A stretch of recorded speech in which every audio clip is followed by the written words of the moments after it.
Je pense que le sujet d'aujourd'hui va vous intéresser. De quoi s'agit-il? De comment Dieu a ébranlé mes convictions théologiques à propos de l'Église. De comment Dieu a ébranlé mes convictions théologiques à propos de l'Église, je vous l'assure. Dieu a ébranlé mes convictions théologiques à propos de l'Église. Aujourd'hui, j'ai décidé de partager avec vous mon histoire, mon témoignage. Toute cette semaine, nous avons parlé de l'Église et de quelques décisions que j'ai prises à cause de l'état de cette Église. Et je voudrais partager avec vous mon témoignage. Comme je le disais l'autre jour, toute Église qui ne sera pas proche de la société, toute Église qui ne sera pas focalisée sur la communauté, vous comprenez? Toute Église qui n'est pas centrée sur la société, toute Église qui ne répond pas aux besoins de la société, de la communauté et des personnes aux alentours, cette Église ne sera pas efficace dans les temps qui arrivent. Cette Église ne sera pas efficace. Et laissez-moi vous dire quelques-unes des choses que Dieu a changées dans ma façon de voir la théologie. C'est la raison pour laquelle j'aborde ce thème. Comment Dieu a ébranlé mes convictions théologiques à propos de l'Église. Voyez-vous, quand nous débutions notre Église, Dieu m'a dit qu'il voulait m'utiliser pour bâtir une méga church. Il m'a dit qu'elle sera une très grande église en Europe. Il m'a également parlé des missions de l'église. Et tout cela était très clair.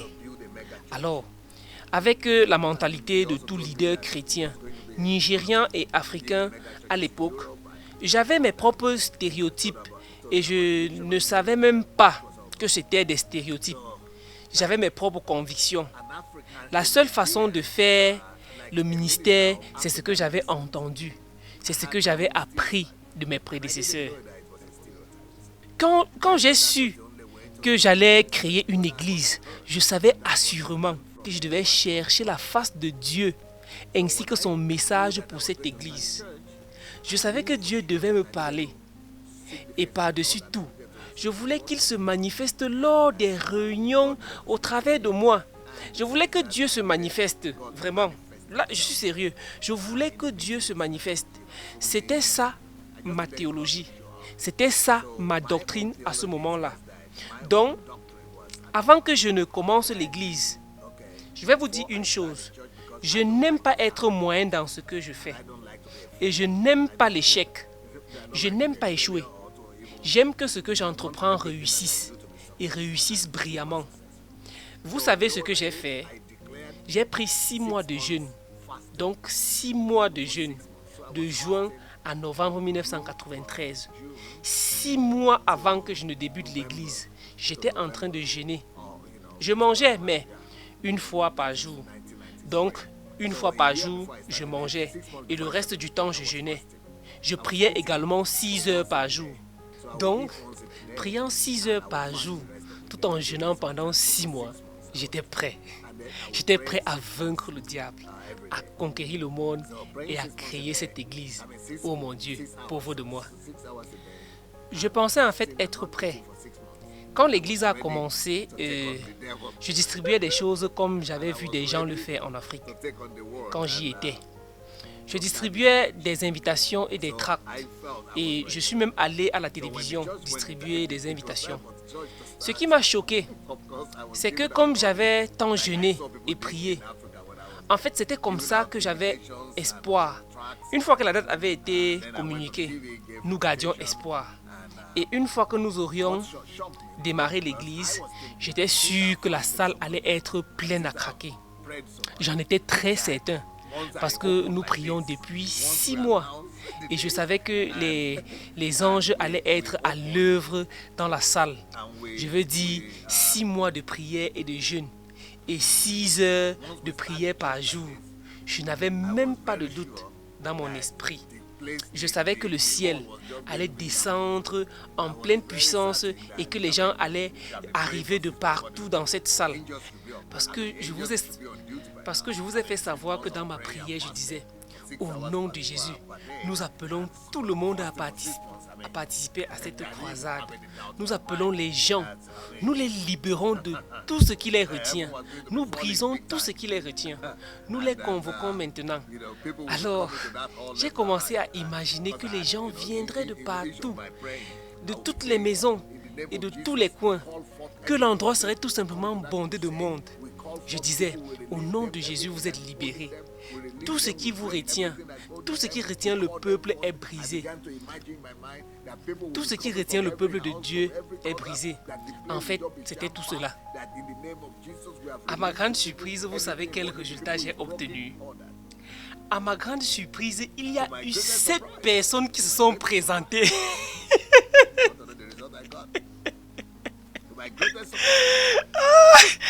En fait, c'est ça la prédication en Europe. C'est ça l'évangélisation en Europe. Si vous êtes en Europe ou en Amérique, vous savez de quoi je parle. Vous donnerez même 20 000 invitations.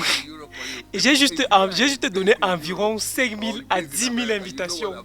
Et 7 personnes se sont présentées. J'ai tellement été déçu, à un point où vous ne pouvez l'imaginer. Je n'étais pas vraiment en colère. J'étais très déçu. Et j'ai dit, ah, ok Dieu, qu'est-ce que je peux faire d'autre après avoir jeûné? J'ai jeûné pendant 6 mois, en priant 6 heures par jour. Laissez-moi vous dire un secret. J'étais prêt à commencer à faire des miracles. Après avoir jeûné pendant 6 mois, j'étais prêt. Je savais que j'étais prêt. Même le premier jour où ces personnes se sont présentées, je me disais que ce n'est pas un grand jour. Je vais quand même faire des miracles. Je vais quand même faire des miracles. Je ferai exploser les miracles et les boiteux commenceront à marcher. Mais ce qui est drôle, c'est que parmi les 7 personnes qui se sont présentées, il n'y avait personne sur qui opérer des miracles. Donc, même si j'avais le pouvoir, la capacité, il est clair que je me suis empressé. Ma compréhension du ministère était que si vous pouvez vous fortifier au travers du jeûne et de la prière, en fait, voici les éléments que vous devez avoir. Vous devez avoir votre jeûne en place. Vous devez avoir très bien prié. Vous devez être capable de faire des miracles. Et à ce moment-là, je me suis mis à l'épreuve. Et j'ai su que j'étais doué pour faire des miracles. J'ai eu l'assurance que je pouvais prêcher. J'avais eu des révélations à temps. C'était ma propre conception du ministère. Je vous amène quelque part afin que vous sachiez tout cela. Malgré les blagues et tout, vous en tirerez des leçons. Vous y arriverez. Vous y arriverez de toutes les façons. Le premier jour, je me suis dit que Dieu fera des miracles. Dieu fera des merveilles. J'ai continué à prier. Mais il faut savoir qu'en Europe, ce n'est pas tout le temps que les gens ont besoin des miracles. Vous voyez un peu, et vous comprenez, ce n'est pas comme s'ils étaient à la recherche des miracles, des signes et des prodiges. Il n'y a pas d'aveugles pour ouvrir leurs yeux. Il n'y a pas de morts à ressusciter. Ils sont là, quelque part certes, mais ils ne sont pas dans notre salle. Malgré le fait que j'avais jeûné pendant 6 mois et que j'étais maintenant prêt à opérer des miracles et même à chasser tous les démons, je n'avais que des chaises vides. Vous savez, on ne peut pas faire des miracles sur des chaises vides. Alors un jour, je me suis demandé, mais pourquoi est-ce que toutes ces prières n'ont pas fonctionné? Toutes ces prières que j'ai faites, pourquoi les gens ne se sont pas montrés? Ce que je veux dire, c'est qu'on a tout fait, mais les gens n'ont pas répondu à notre invitation. J'étais tellement dégoûté. Un jour, après une réunion en semaine, une femme est venue vers moi. Cette femme me rendait vraiment malade parce qu'elle se tenait là, quelque part dans la salle pendant que je chantais tout seul. J'essayais de diriger la louange et l'adoration par moi-même. Et elle me lançait un regard du genre, vas-y, fais ce que tu as à faire d'ailleurs. Qu'est-ce que tu fais même là? En fait, elle me regardait de cette façon-là. Après la réunion, la femme est donc venue vers moi. Je voulais être poli avec elle. Alors je suis allé à sa rencontre et j'ai dit, bonsoir madame. Puisque la venue de toute nouvelle personne est une joie pour moi, et j'étais tellement content qu'au moins elle soit là aujourd'hui. Elle n'était pas partie avant la fin de la réunion. J'étais tellement surpris qu'elle soit restée jusqu'à la fin de la réunion. Donc, je me suis dirigé vers elle pour lui parler. Et je lui ai dit, salut, comment allez-vous? Comment on vous appelle? Je parlais dans leur langue locale, en russe. Elle a dit, je m'appelle Natacha. Ok. Ici, Natacha était un prénom commun. Alors, j'ai demandé, Natacha qui? Et elle a dit, Natacha alcoolique. Et dans l'étonnement, j'ai fait quoi? Quoi? Je pensais que c'était un surnom ou alors son nom que je n'avais pas bien entendu. J'ai eu l'impression que cela sonnait comme alcoolique. Et là, je lui ai posé la question. Natacha qui? Et elle a répondu, alcoolique. Je lui ai dit, quoi? Tu veux dire comme alcool? Et elle a dit, oui. Elle a répondu, alcoolique. Et je lui ai dit, quoi? Tu veux dire alcoolique comme alcool? Et elle a dit, oui, c'est celle que je suis. Je lui ai demandé, mais pourquoi alcoolique? Je n'ai jamais entendu un nom pareil. Et elle a répondu, non, ce n'est pas mon nom. Cela représente juste qui je suis. Moi, c'est Natacha. Alcoolique n'est pas mon nom. C'est juste qui je suis. Je me suis juste présenté. Je suis Natacha, alcoolique. Waouh! Vous savez, je vivais dans ce pays depuis plus de 8 ans. Mais je ne pouvais pas croire qu'une personne pouvait se présenter à un étranger en lui disant réellement qui elle est. En lui disant je suis Natacha alcoolique. En se présentant comme une alcoolique. Et j'ai dit quoi? C'est qui tu es? Mais pour quelle raison? Alors elle a dit, cela fait 13 ans que je bois. Je suis alcoolique depuis 13 ans. Je n'aurais pas pu l'imaginer à cause de la façon dont elle était habillée. Parce que c'était l'hiver. En hiver, lorsqu'on s'habille, on ne peut pas savoir qui est qui. À ce moment-là, j'ai juste entendu Dieu me parler en me disant de prophétiser dans sa vie. Alors, j'ai commencé à lui donner des paroles de prophétie. Je lui ai dit, on ne te connaîtra plus en tant que Natacha alcoolique. L'Esprit de Dieu viendra sur toi et tu connaîtras Dieu. Tu vas naître de nouveau et tu seras connu comme apôtre du Seigneur. Malgré que je faisais cela, malgré que je prophétisais juste par la foi, vous savez, juste pour obéir à Dieu, mais en fait, je n'y croyais pas. À ce moment-là, nous étions à 2 ou 3 semaines après le lancement de l'église. Je suppliais le Seigneur en lui disant que même s'il ne me donne que 4 ou 5 élèves, même s'il ne me donne que peu de personnes, qu'importe, que ce soit des femmes de ménage, que ce soit des femmes au foyer ou même des vendeuses au marché, mais que ce soit des personnes normales. Comme ça, j'allais travailler avec elles et peut-être qu'on allait en tirer quelque chose. Donc, c'était un peu ce à quoi je pensais à ce moment-là. Alors, j'ai prié ainsi et le lendemain, il y a effectivement eu une nouvelle personne qui est venue. Et je me suis dit, ok, Dieu a exaucé ma prière, mais en fait, Dieu m'a donné l'opposé de ce que j'avais demandé. Alors, je me suis dit, ok, Dieu a exaucé ma prière, mais en fait, Dieu m'a donné l'opposé de ce pourquoi j'avais prié. En fait, il a répondu à ma prière d'une manière contraire à ce que j'attendais. Au lieu qu'un étudiant ou juste quelqu'un de normal vienne, j'ai vu une personne venir. Une personne que j'ai cru être normale. Mais elle était en fait alcoolique. En plus, son cas était tellement grave au point où elle s'est présentée sous le nom de Natacha alcoolique. Elle n'avait ni honte, ni peur de se présenter ainsi. Là, je me suis dit, celle-ci, son cas est désespéré. Je suis rentré ce jour-là profondément frustré, tellement désespéré.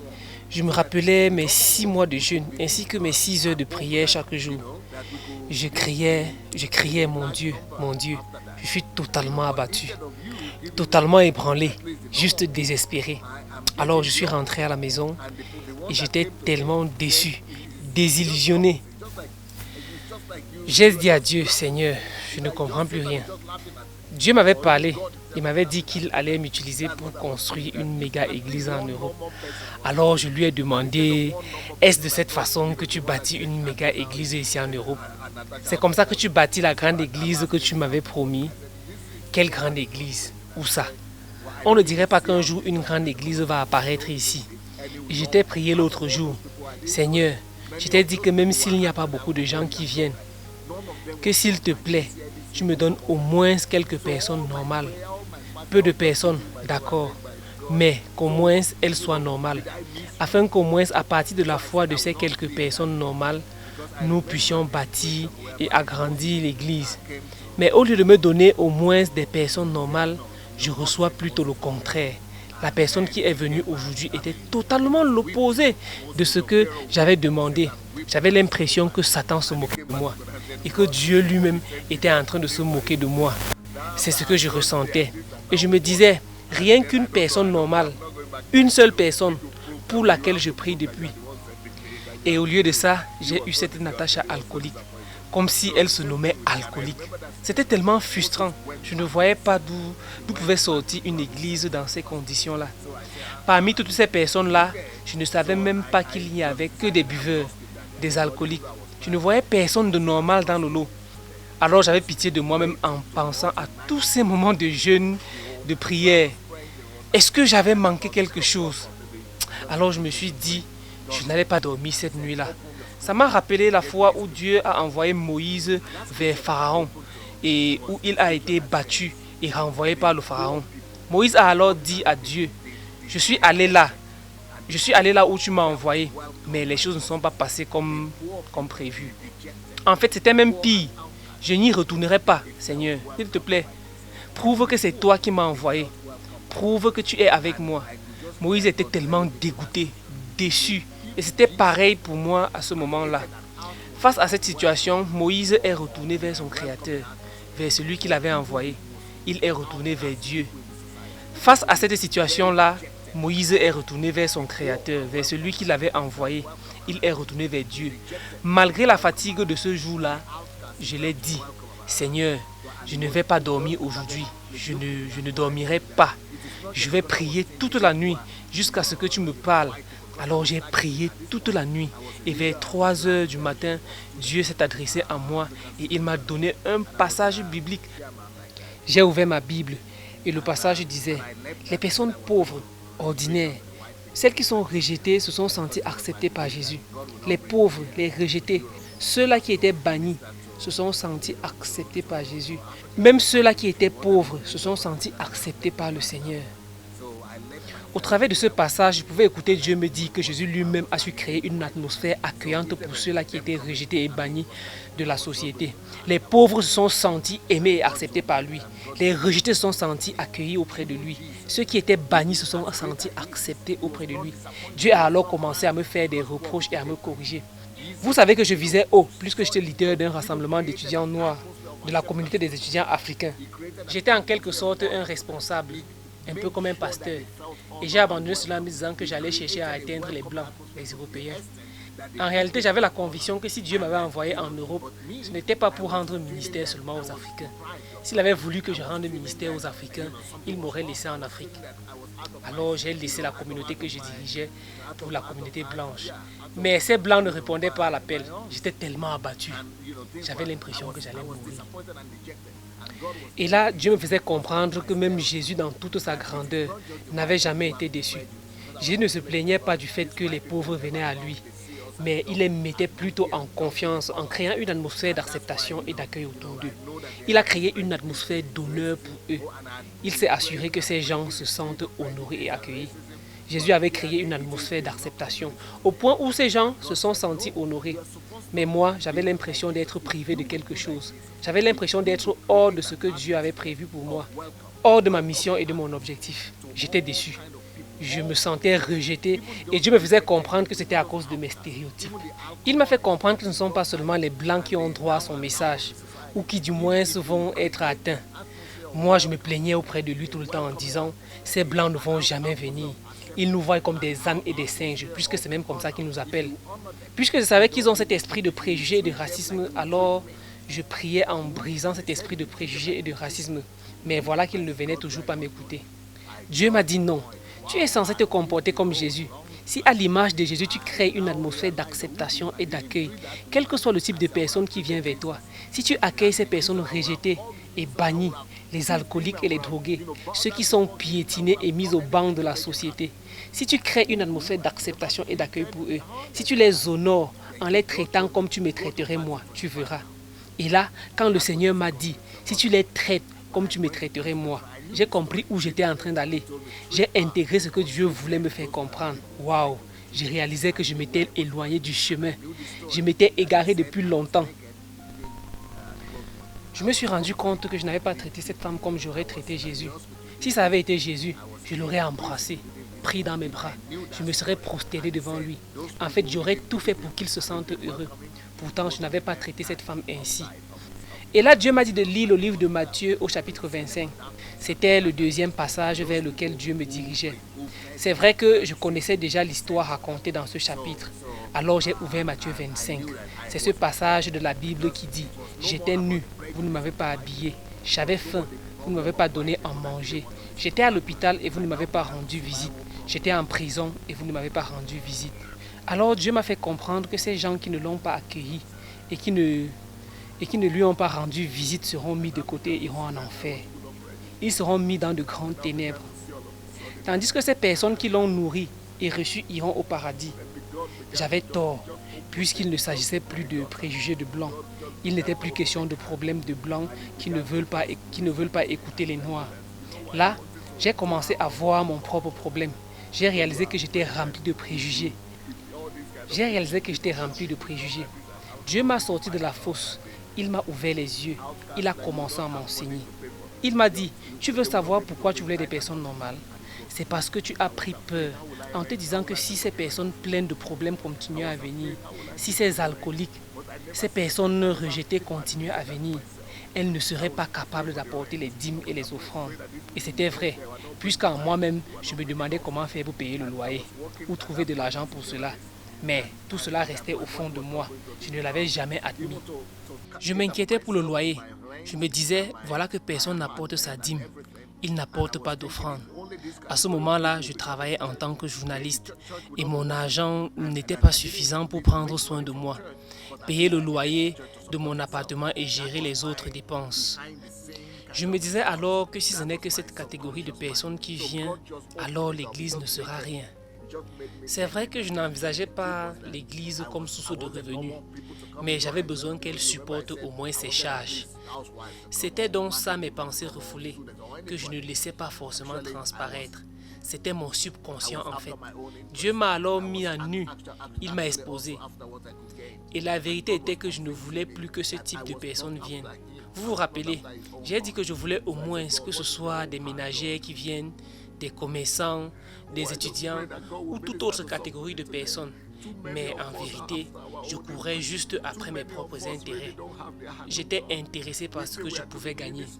Dieu me montrait que je ne courais pas après lui, que je ne cherchais pas à satisfaire le désir de son cœur. Là, j'ai demandé à Dieu, « Seigneur, quel est le désir de ton cœur ?»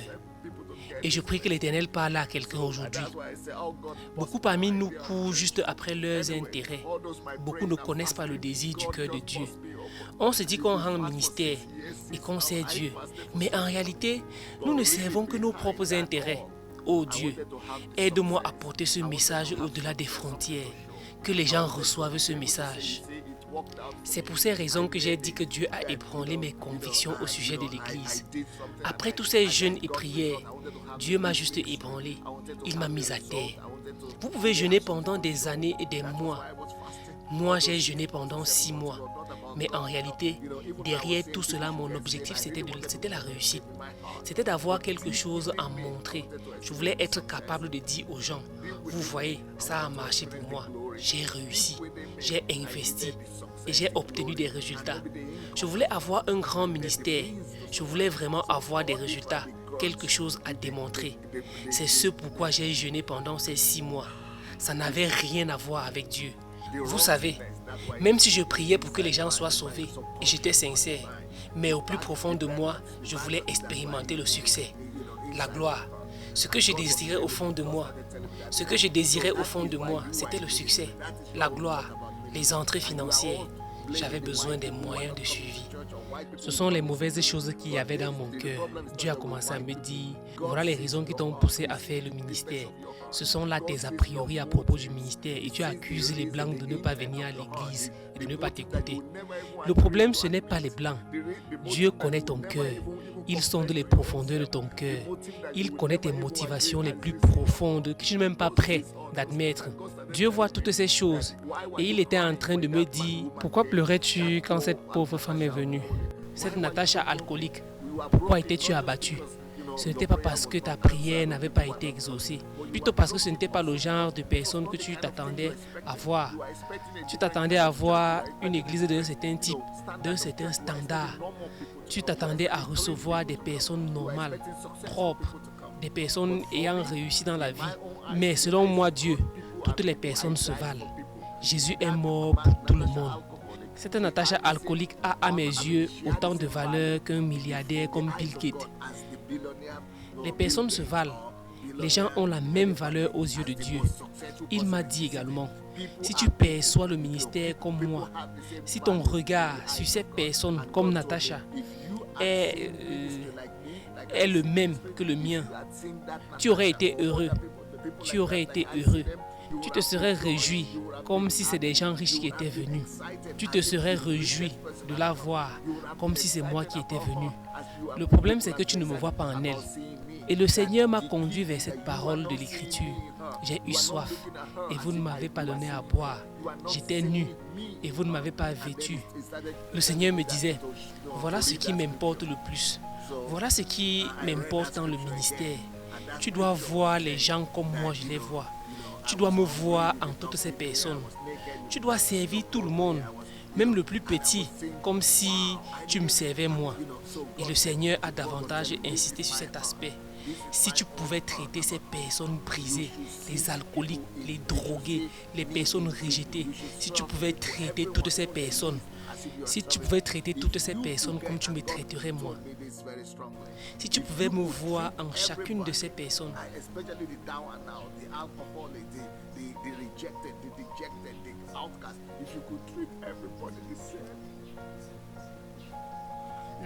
si tu pouvais traiter toutes ces personnes comme tu me traiterais moi, si tu pouvais me voir en chacune de ces personnes, si tu pouvais les aimer, les honorer, donner le meilleur de toi comme si c'était à moi que tu le faisais, voici exactement ce que Dieu m'a dit.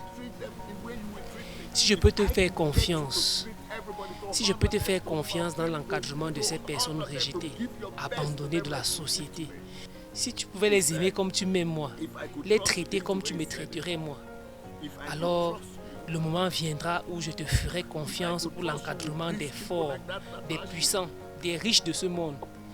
Si je ne peux pas te faire confiance pour la gestion de ces personnes lésées, je ne te ferai jamais confiance pour des choses de valeur, pour les riches, les personnes célèbres. Tout ceci a ébranlé ma théologie. Il m'a dit encore, te rappelles-tu de cet endroit où les personnes bannies étaient bien accueillies par Jésus? Crée cet endroit où les gens seraient la bienvenue et se sentiraient à l'aise autour de toi. Et le Seigneur m'a dit encore, tu sais quoi? La deuxième chose que tu devrais faire si tu veux réussir dans ton ministère, c'est ceci. Dépose ta Bible, parce que j'aime ma Bible. J'étais fier de ma Bible. Je voulais y trouver des révélations. Il m'a dit, ce n'est pas ça ma conception du ministère. Il m'a dit, ce n'est pas ça ma conception du ministère. Il m'a dit, mets ta Bible de côté. Mettre ma Bible de côté, comment? Puisque j'étais trop attaché à ma Bible. Vous savez, parfois nous transformons des bonnes choses, comme lire la Bible, prier, en idole sans même le savoir. Il m'a dit, mets ta Bible de côté. Il m'a ensuite dit, mets de côté ton costume cravate. Ok, je lui ai demandé pourquoi. Il m'a dit parce que ta propre idéologie, tes compréhensions à propos du ministère doivent changer. Dieu a ébranlé mes convictions théologiques à propos du ministère. Ton idéologie, ta philosophie à propos du ministère doivent changer. Point numéro 1. Le pupitre n'est pas le ministère. Le ministère n'est pas le pupitre. Je me suis dit, comment devrais-je commencer un ministère sans pupitre, sans prêcher? Il m'a dit, le pupitre n'est pas le ministère. Prêcher n'est pas le ministère. Enseigner n'est pas le ministère. Il m'a dit, écoute-moi, ces choses-là, ce n'est pas le ministère. Cette soutane que tu portes, ce n'est pas ça le ministère. La Bible, ce n'est pas le ministère. Que devrais-je donc faire? Il m'a dit, écoute, toutes ces choses-là, ce n'est pas ça le ministère selon moi. Ces choses-là, tu les as copiées chez les autres. Qu'est donc le ministère, Seigneur? Je voulais savoir. Le ministère, c'est la capacité de toucher les personnes avec l'amour de Dieu. Le ministère, c'est ta capacité de toucher les personnes avec l'amour de Dieu. Le ministère, c'est ta capacité à permettre aux hommes d'expérimenter l'amour de Dieu. La touche d'amour de Dieu. Le ministère, c'est ta capacité à permettre aux hommes d'expérimenter la touche d'amour de Dieu. Les gens doivent expérimenter l'amour de Dieu. Les gens doivent être touchés par l'amour de Dieu. Le ministère, c'est lorsque les personnes expérimentent l'amour, la touche d'amour de Dieu. Tu dois t'assurer que tu touches les personnes avec l'amour de Dieu. Quand ils font l'expérience de cet amour, quand cet amour les touche, cela crée le miracle, cela crée la transformation. Et je lui ai dit, qu'en est-il des miracles que je voulais opérer? Il m'a dit, les miracles, ce n'est pas le ministère. Le ministère, c'est ceci. Dieu lui-même m'a donné la définition du ministère. Je ne l'ai prise nulle part. Je ne l'ai jamais entendue nulle part. Je ne l'ai pas prise chez un homme. Je ne l'ai jamais lue nulle part. Je ne l'ai jamais entendue venant d'un homme avant et après cela. Jusqu'à présent, je ne l'ai entendue nulle part. Si quelqu'un le dit, c'est qu'il l'a probablement lu dans l'un de mes livres. Le ministère selon Jésus-Christ. Il m'a dit, regarde encore cette parabole de l'Écriture. Cette parole de l'Écriture dans Matthieu 25. J'étais nu et vous m'avez vêtu. C'est cela la touche de l'amour de Dieu. J'ai eu faim et vous m'avez donné à manger. J'étais en prison et vous êtes venus vers moi. C'est cela la touche de l'amour de Dieu. J'étais malade et vous m'avez visité. Malheureusement, toutes ces choses-là que tu fais, prêcher, enseigner, faire des miracles, guérir, ce sont juste des canaux, des outils dont tu peux te servir pour permettre aux gens d'expérimenter l'amour de Dieu. Je n'ai jamais su que c'était cela l'objectif de l'enseignement. Je pensais que l'enseignement avait pour but d'apporter des révélations, de la connaissance, et que les gens disent « Waouh, cette révélation-là, je ne l'avais jamais entendue auparavant. Waouh, pasteur, quelle révélation! Je ne l'avais jamais entendue auparavant. » C'est ce que je faisais avant, mais Dieu était en train de me dire « Quand tu enseignes, le but de cet enseignement, ô Jésus, le but de cet enseignement, c'est de permettre aux gens d'expérimenter la touche d'amour du Seigneur, expérimenter la touche d'amour du Maître. Et quand tu prêches, c'est pour permettre aux gens de ressentir l'amour de Dieu, pour qu'ils expérimentent le pouvoir de l'amour de Dieu qui transforme. C'est pour ces raisons-là que nous devons prêcher, que nous devons enseigner. C'est pour cela que nous devons faire des miracles. Les miracles sont juste des outils pour permettre aux hommes d'expérimenter l'amour de Dieu. Quand Jésus guérissait les malades, c'était pour les permettre d'expérimenter l'amour de Dieu. La guérison, les miracles sont juste un moyen par lequel les personnes expérimentent l'amour de Dieu. Dieu m'a dit, si tu pouvais permettre aux hommes d'expérimenter cet amour-là, que ce soit au travers de l'enseignement, des miracles, de la prière, peu importe, ce sont juste des outils, des canaux par lesquels les hommes devraient expérimenter l'amour de Dieu. Mais dans mon cas, il m'a dit, tu dis que les Européens, les Blancs ne viendront pas t'écouter à cause de leurs préjugés. C'est vrai, tu as raison. Ne les juge pas, ne les condamne pas. C'est comme ça qu'ils ont été éduqués. Ce sont les informations qu'ils ont reçues à propos de l'Afrique. Ils pensent que les Africains ont besoin de leur aide et qu'ils n'ont rien à recevoir de leur part. Ne les condamne pas. Donc va et aime-les. Permets-les d'expérimenter l'amour de Dieu. Tu n'as pas besoin de la Bible là-bas. Va chercher cette femme alcoolique. Demande-lui où se trouvent les autres alcooliques de la ville. Qu'elle te conduise jusqu'à eux. là où tu peux les rencontrer. Les alcooliques, les personnes dépendantes à la drogue, les personnes marginalisées. Va vers ces personnes-là et permets-leur d'expérimenter l'amour de Dieu. Tu n'as pas besoin de les enseigner. Va juste vers eux. Montre-leur l'amour de Dieu. Si tu penses que c'est au travers de l'enseignement qu'ils seront touchés par cet amour-là, alors enseigne. Si tu penses qu'un miracle serait approprié, alors fais-le. S'il faut juste donner des vêtements aux personnes qui n'en ont pas, fais-le. Parfois, nous avons juste besoin de sourire, de les prendre dans nos bras, de nous agenouiller à leur côté, de nous rabaisser, de pleurer même. Tout ce qui doit être fait pour que les personnes expérimentent l'amour de Dieu. C'est ça le ministère. Et Dieu m'a dit, maintenant que tu as la révélation, tu peux rendre ministère, tu peux prêcher, pas juste en parole. Nombreux sont mes serviteurs qui ne peuvent rendre ministère sans la parole, sans la Bible. Mais toi, je t'ai demandé de mettre la Bible à côté. Là, tu pourras apprendre à prêcher sans la Bible, prêcher sans enseigner. Comment prêcher sans même ouvrir la bouche? Parce que le ministère, c'est faire tout ce qui est nécessaire pour que les personnes expérimentent l'amour de Dieu.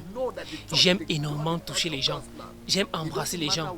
Certaines personnes ne pourraient pas comprendre cela. Mais je sais d'où je viens. Le ministère, c'est la capacité de permettre aux gens d'expérimenter l'amour de Dieu. Savez-vous ce qui s'est passé à la suite de ceci? Nous sommes allés vers cette jeune femme, vers les personnes dépendantes à l'alcool, à la drogue. Elle a témoigné. Nous les avons vêtues. Nous nous sommes occupés d'eux. Nous les avons aimés. Et 3 mois après, nous continuons de faire cela, mais personne ne venait à l'église. Mais un jour, les personnes dont nous nous étions occupés sont allées témoigner auprès d'autres personnes. Et nous avons vu arriver dans notre église pour la première fois un drogué. Voyez-vous, durant mes 4 premières années en Russie, aucun blanc n'a confessé Christ dans mon église. Pouvez-vous vous imaginer, après 4 ans? Mais après cette révélation, après que nous ayons commencé à appliquer cela, 1 an après, quand notre église fêtait ses 1 an, nous sommes passés de 7 à 1000 fidèles. Aïe, aïe, aïe. Tous des Européens blancs. 1000 fidèles après 1 an. 2 ans après, nous étions 2000 fidèles. Et 3 ans après, 5000 fidèles. Oh mon Dieu. Et nous ne cessions de nous agrandir parce que nous appliquons ce principe. Ma façon de voir la théologie avait complètement changé. Cela m'a ouvert les portes des bénédictions du ciel. C'est comme cela que j'ai eu ma percée dans le ministère. Donc c'est le premier résultat que nous avons obtenu. Laissez-moi vous parler de la deuxième chose. Notre église a commencé à être réputée comme celle abritant les riches. Les milliardaires ont commencé à venir dans notre église. Des sénateurs, des personnes célèbres, des chanteurs. Quand les millionnaires ont commencé à venir à l'église, j'ai remarqué quelque chose. Ils ne donnaient pas leur dîme, malgré les enseignements qui étaient dispensés. C'est également l'un des points sur lesquels ma théologie a été ébranlée. Un jour donc, 2 milliardaires sont venus me voir. Ils m'ont demandé quel projet sommes-nous en train de réaliser. Nous voyons plusieurs actions posées à l'intention des pauvres, des nécessiteux, des drogués. C'est bien. Mais nous les milliardaires, nous connaissons l'importance de l'argent. Nous sommes d'accord avec les enseignements sur les dîmes. Nous pouvons donner quelques dollars de temps en temps, mais nos dîmes représentent énormément d'argent. Je leur ai dit, mon rêve c'est que personne ne manque de nourriture dans ma ville. Ils m'ont demandé combien coûtera le projet. Je leur ai dit que je leur enverrai un budget. Ils m'ont dit non. Ils m'ont dit qu'ils enverront leur comptable. Donc cet homme d'affaires a envoyé son comptable et son administrateur. Il m'a dit, vous allez trouver des personnes et puis nous allons vous donner de l'argent. Il a commencé avec 10 000 dollars américains pour nourrir 1000 personnes chaque mois. Plus tard, il est passé à 50 000 dollars américains pour nourrir 2000 personnes chaque jour. Et à la fin de l'année, nous avons pu nourrir plus d'1 million de personnes. Et il m'a dit, c'est comme ça que je vais donner mes dîmes. Parce que vous les pasteurs, je vous connais. Je ne veux pas que vous soyez tentés par l'argent. Je veux savoir à quoi va servir mon argent. Il m'a demandé, y a-t-il un problème à cela? Allez-vous retenir mes dîmes dans votre poche? Je lui ai dit non. Vous voulez l'utiliser pour faire du bien aux autres? Alors montrez-moi ce à quoi va servir mes dîmes et je financerai. Cela pose-t-il un problème? C'est ma dîme. Je ne la retiens pas avec moi. Je l'utilise pour faire avancer l'œuvre de Dieu. Et je lui ai demandé, qu'en est-il si nous avons besoin de construire l'église? Il m'a dit, je te donnerai uniquement ma dîme si c'est pour aider les nécessiteux. Ceci a été une autre leçon pour moi. C'est un autre élément qui a été ébranlé dans ma façon de voir la théologie. Je voudrais vous le faire savoir. Je ne pense pas que nous devons donner uniquement nos dîmes dans notre église locale. Notre église locale, c'est la maison de Dieu. Mais la maison de Dieu pourrait être interprétée différemment. Cela pourrait être une église, cela pourrait être une communauté de personnes. N'oublions pas que nous sommes le temple du Saint-Esprit. Là où 2 ou 3 personnes sont réunies en son nom, il est là. S'il y a là dehors des personnes qui ont faim, je préfère donner ma dîme à ces personnes-là plutôt que d'aller à l'église. Si je ne sais pas ce que l'église et le pasteur feront avec mon argent, si je ne suis pas sûr de l'usage qui en sera fait. Parce qu'un jour, le Seigneur me demandera des comptes. J'avais faim, m'as-tu donné à manger? J'avais soif, m'as-tu donné à boire? J'étais nu, m'as-tu vêtu? Et des fois, nous pensons que nous devons juste donner à l'église et l'église s'en ira faire cela. Eh bien, sachez que le Seigneur vous demandera des comptes. Il demandera également à l'église et au pasteur, mais il vous le demandera à vous également. Voyez-vous, dans mon pays au Nigeria, les gens s'en vont à l'église donner leur dîme, laissant derrière eux les orphelins, les affamés, plusieurs personnes désespérées, abattues. Mais ils les laissent pour aller à l'église, alors qu'ils ne savent même pas à quoi servira leur dîme. Peut-être que l'église les utilisera pour construire des bâtiments et pour toutes sortes de choses. Voici ma pensée sur la question. Si vous êtes sûr de l'usage qui sera fait de vos dîmes et offrandes, alors donnez à l'église.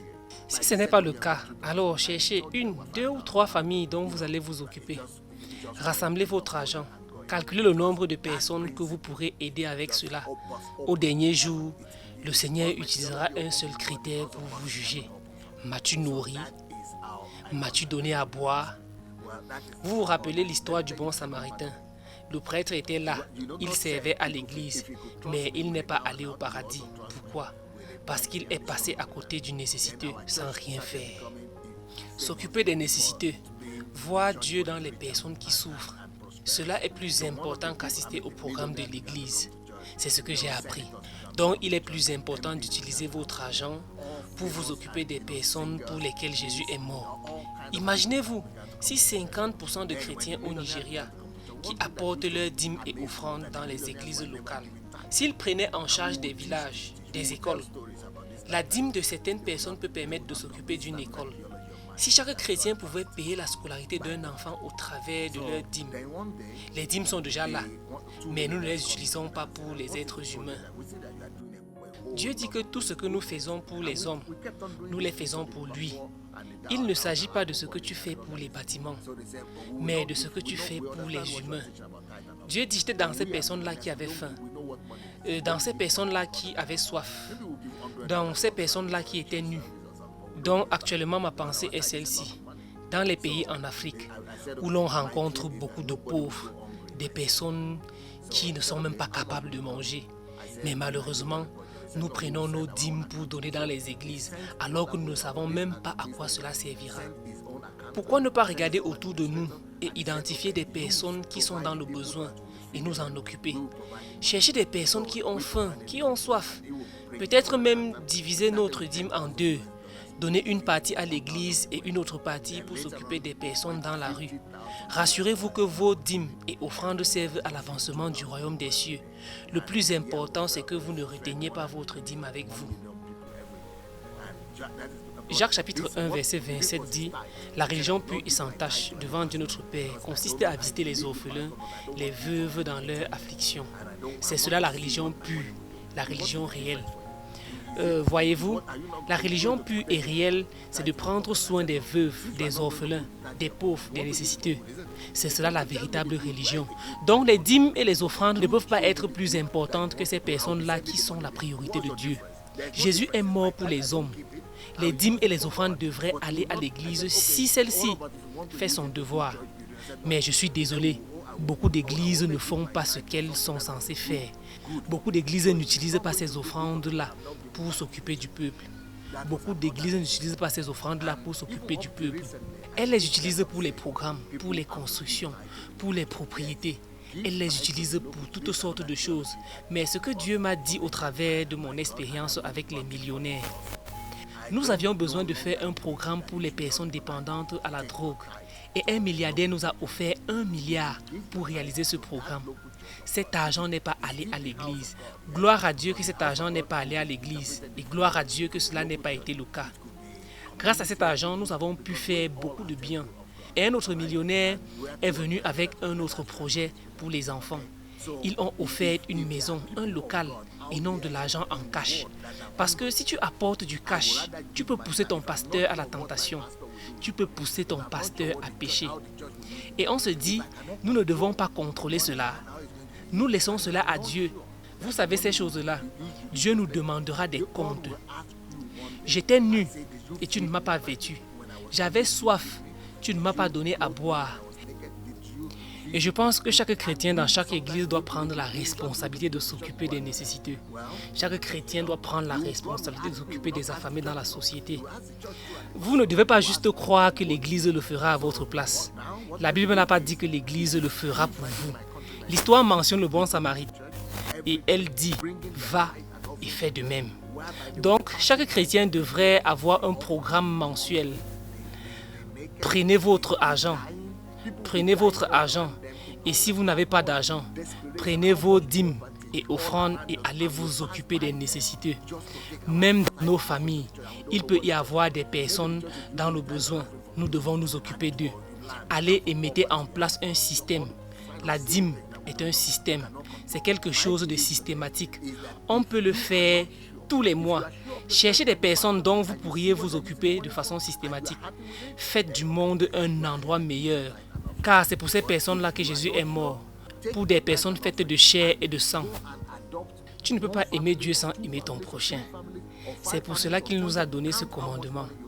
Aimer Dieu et aimer son prochain. C'est de ça qu'il s'agit. Aimer l'Église, ce n'est pas une mauvaise chose d'aimer l'Église, mais l'Église est l'épouse de Christ.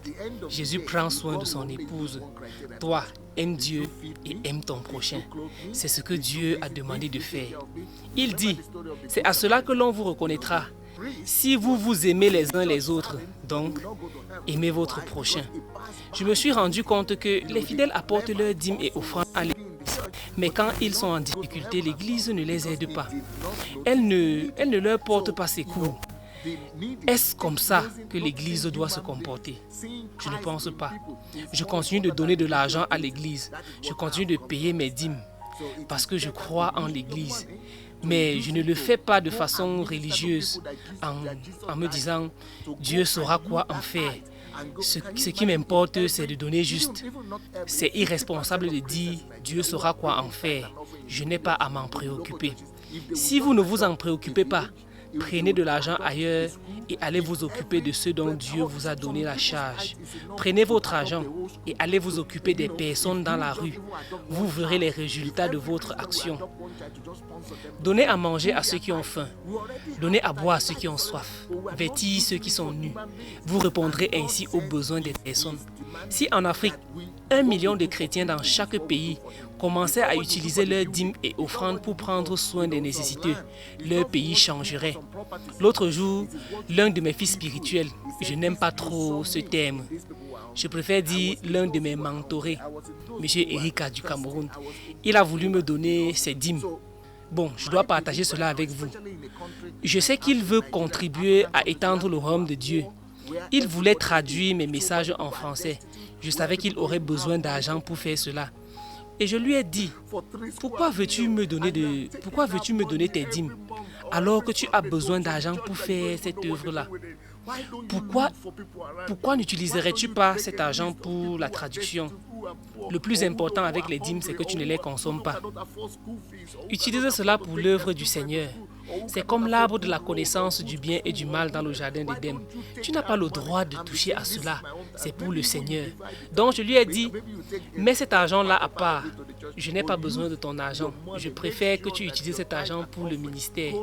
Pourquoi devrais-tu me donner ton argent et ensuite prier et demander à Dieu de te donner de l'argent pour son œuvre? Qu'est-ce qui est plus important? Moi, l'homme de Dieu, à qui tu vas remettre tes dîmes, ou l'œuvre de Dieu que tu feras, qui touchera des millions de personnes. Ce serait bien d'utiliser cet argent pour faire l'œuvre de Dieu. Aussi longtemps que tu utiliseras cet argent pour l'œuvre de Dieu, pour le ministère, c'est plus important que de me donner cela. Pourquoi voudrais-tu donner cet argent à un homme ou à l'église? N'est-ce pas parce que tu voudrais récolter des acclamations? Agis dans le secret. Fais-le de telle sorte que seul Dieu le sait. Lui qui voit dans le secret saura te récompenser. Utilisez vos dîmes et offrandes de telle sorte que les non-croyants glorifient le Seigneur. Agissez de la sorte. C'est pour cela que j'ai dit que Dieu a changé ma théologie à propos de l'Église. Je ne sais pas ce que vous pensez de toutes ces choses que je vous ai dites.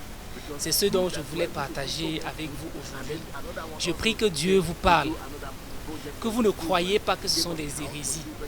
Je pense que ce sont des changements qui devraient s'opérer dans le corps de Christ aujourd'hui. J'aimerais que vous partagiez ce message. Si vous ne l'avez pas encore fait, cliquez sur le bouton partager. Partageons ce message afin qu'un plus grand nombre de personnes l'écoutent. J'aimerais aussi que vous laissiez vos commentaires. Dites-moi ce que vous pensez de ce message.